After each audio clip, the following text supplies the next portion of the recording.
On the night of January 10th, the Islamic Republic didn't just lose control of the streets, they committed tactical suicide. They pulled the master switch on the power grid, betting that total darkness would force a rebellious population into submission.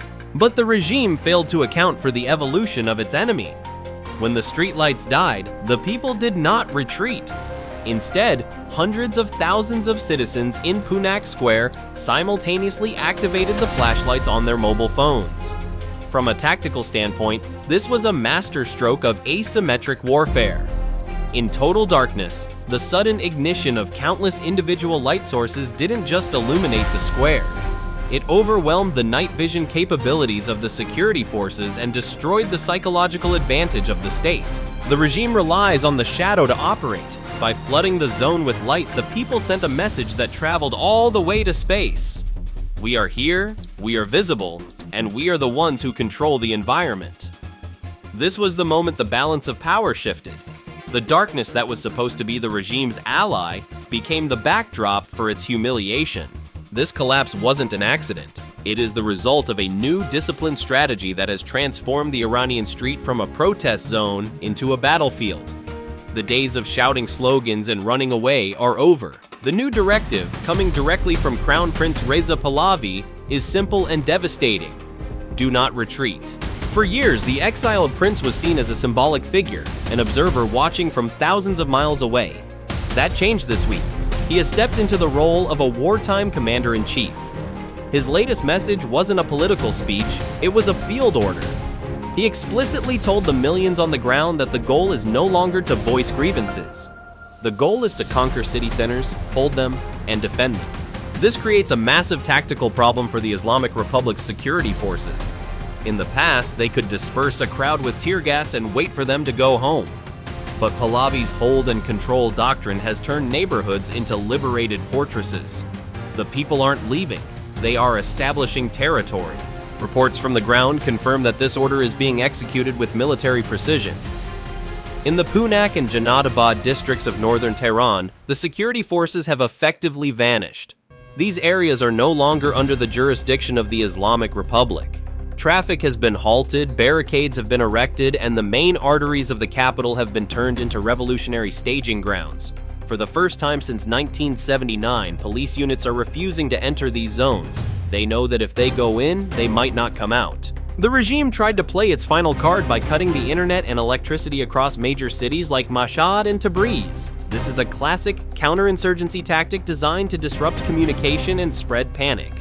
But in 2024, this move backfired spectacularly. The blackout didn't isolate the people, it united them. When the power died, the people of Tehran didn't see it as a sign of regime strength. They saw it as a declaration of war. It was proof that the government had no solutions left, only sabotage. The sea of lights that erupted in response did more than just illuminate the square. It blinded the regime's night vision superiority. It sent a message that no amount of darkness can hide the numbers on the street. This visual dominance has shattered the empire of fear. You cannot intimidate a population that turns your intimidation tactics into a light show. But the most dangerous development for Supreme Leader Khamenei isn't just the crowd, it's the specific target of their loyalty. The chants have shifted. They are no longer asking for reform. They are clearing the runway for a return. The slogan, Javid Shah, long live the king, is echoing from the conservative strongholds of Mashhad to the liberal streets of Tehran. This is critical. Mashhad is the spiritual home of the current regime. It is Khamenei's hometown. If the people of Mashhad are chanting for the return of the Pahlavi dynasty, the ideological foundation of the theocracy has dissolved. The regime has lost its own base. Prince Pahlavi has capitalized on this momentum by drawing a clear exit strategy for the current leadership. In a move of supreme confidence, he publicly suggested that Khamenei should pack his bags and flee to Moscow or join Bashar al-Assad in Syria. This is psychological warfare at its finest. By framing the supreme leader not as a rival, but as a soon-to-be refugee, Pahlavi is stripping away the aura of invincibility that dictates hold on to. He is telling the world that the war is already won. The only thing left is the paperwork. This confidence is spreading to the security forces. The geographic scale of this uprising is paralyzing the regime's ability to reign left exposed. Intelligence sources suggest that on the night of January 10th, over 1.8 million people were on the streets. By midnight, as the multiplier effect of the blackouts took hold, that number likely doubled. When you have 3 to 4 million people occupying key infrastructure, the state ceases to function. We are seeing this dysfunction in real time. Government buildings are burning, and the fire department is staying in the station. The tax office in Tehran was set ablaze, a symbolic destruction of the state's financial grip on the populace. Municipal centers in Karaj were engulfed in flames, and the police stood by and watched. This brings us to the most fascinating aspect of this collapse, the internal sabotage. While the streets are burning, a much quieter, deadlier game is being played at the highest levels of Iranian politics. President Masoud Pezeshkian has been making statements that are baffling analysts, unless you view them as a controlled demolition of the regime from the inside. Pezeshkian recently stood before the parliament and the public and admitted in plain Farsi that life was better under the Shah. He compared his purchasing power before the 1979 revolution to his current salary as a heart surgeon. He noted that back then, a month's salary bought a motorcycle. Today, even a surgeon's salary can't buy one in 3 months. For a sitting president of the Islamic Republic to publicly validate the economic success of the monarchy he is supposed to oppose is unprecedented. It is a bullet fired from inside the presidential palace directly into the heart of the regime's legitimacy. This has led to the grand bargain theory. Many observers now believe there is a tacit agreement or at least a signal being sent between the moderate elements of the government and the Pahlavi opposition. Pezeshkian is acting less like a president of the Islamic Republic and more like a transitional prime minister. He is playing the role of Mikhail Gorbachev. He is dismantling the system's defenses by admitting its failures. By validating the nostalgia for the Pahlavi era, he is giving the security forces permission to stand down. He is effectively telling the army, the people are right, we failed, do not shoot them. This rhetoric is paralyzing the chain of command. A police officer or a Revolutionary Guard soldier is willing to fight for a regime that believes in itself, but they will not risk their lives for a regime whose own president calls the system mentally disabled and admits the enemy was better at governing. Pezeshkian is accelerating the abandonship reflex within the bureaucracy. The economic reality backs up this nostalgia. The Iranian people aren't chasing a fantasy, they are looking at the data. Before 1979, the Iranian passport opened doors globally. The rial was a strong currency. The middle class was the envy of the Middle East. Today, the economy is a wreckage of hyperinflation and corruption, with national wealth funneled to proxy wars in Yemen and Lebanon while Iranians starve.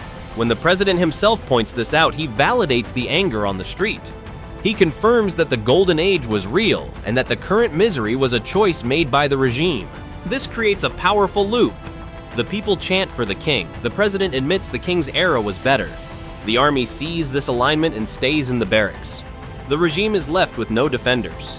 The cultural dimension of this uprising is just as potent as the economic one. The youth of Iran are fighting a war for a memory they never experienced but desperately want.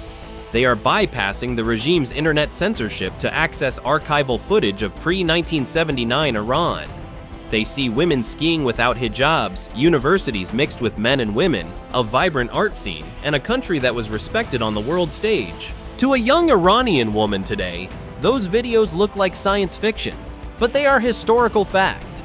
The regime spent 4 decades trying to erase this history to paint the Pahlavi era as a time of darkness. The internet has destroyed that lie. The cultural genocide the regime attempted has failed. The people know what was stolen from them, and they want it back.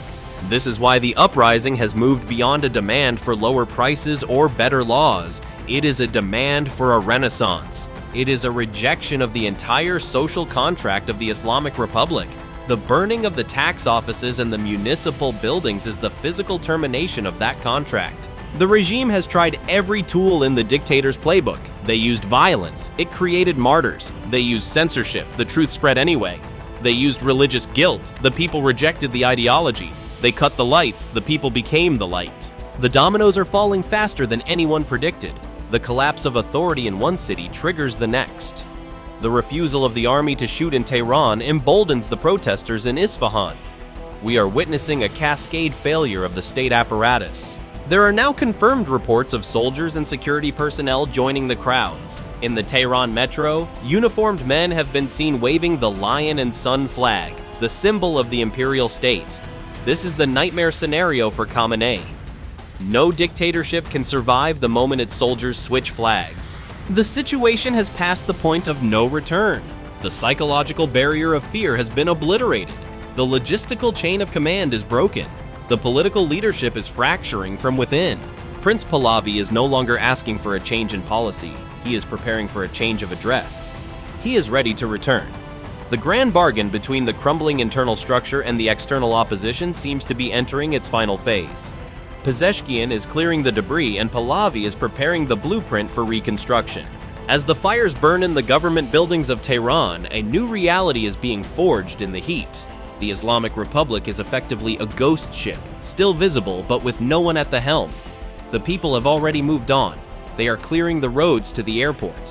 When the sun rises over Tehran tomorrow, it may well shine on a nation that has reclaimed its history. The panic in the regime is palpable. The hope in the streets is unstoppable. Iran is not just changing, it is being reborn. This is history happening in real time. The question is no longer if the regime will fall, but how many hours it has left. What do you think is the next move for the army? Will we see a formal declaration of neutrality in the coming days? Let me know your analysis in the comments below. For more deep dive strategic breakdowns of this unfolding revolution, make sure you are subscribed and have your notifications turned on. This story is moving fast and you need to stay ahead of the curve. Thank you for watching.